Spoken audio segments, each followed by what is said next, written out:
So structure, structure, structure. For a while now, we've been hearing that word. But let's talk about structure in political parlance in Nigeria. What does this mean? And I would want to call it different things actually, but let's for today call it organized, please permit my writing, organized power. This is the system, this word, or this is the system that delivers the votes. So for the sake of today, we're going to, or I've categorized this word, structure, in Nigerian politics into 5 categories. So first, so that you can understand it very well, we have grassroots. You can understand it properly. We have grassroots, and I would want to say this is the foundation. Then 2, we have party systems. I'm calling this our vehicle. Please permit my writing, yeah? The third one I would want to say is people networks.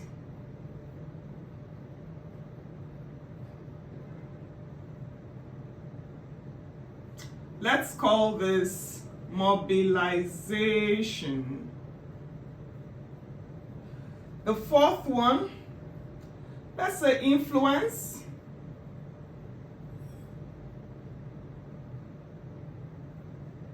Power blocks.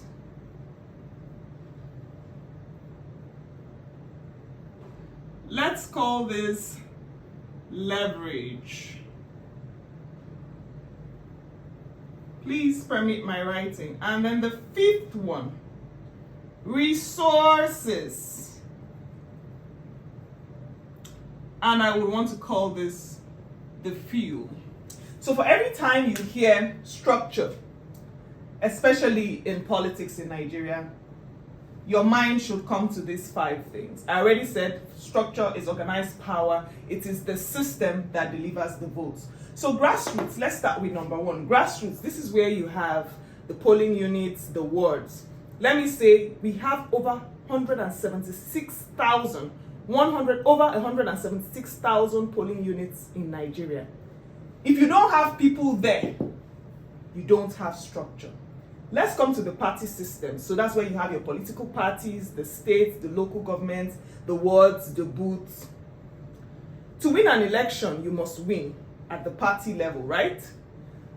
Structure lives inside the party. So you must first win your party to win an election, and structure resides inside the party. Now let's talk about people networks.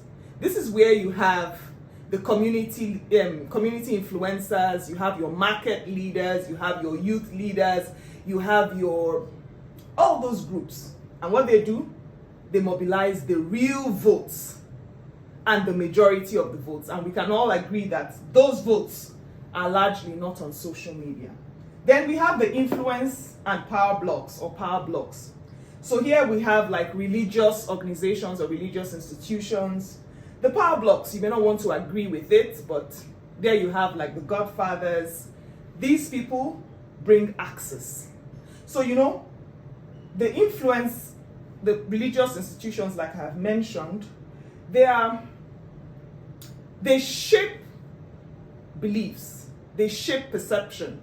One word from a religious institution that is followed or that has large following can change a lot of things. That's why we see our leaders always finding themselves in religious houses. And then of course the power blocks, the godfathers, the people that have access to funding, settle internal party issues, make party decisions basically.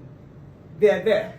We can't take them out, at least not for today. They are still there. Maybe tomorrow we'll take them out, but they are still there, and they form a major part of the structure as it relates to politics in Nigeria. Then we have resources. Fuel. Here we have money, movement, logistics, and the like. And structure needs funding to move people, to organize, to sustain presence. So every time this word comes to your mind, many of you are tempted to think that it is just violence. And I can't blame you because, some things have happened.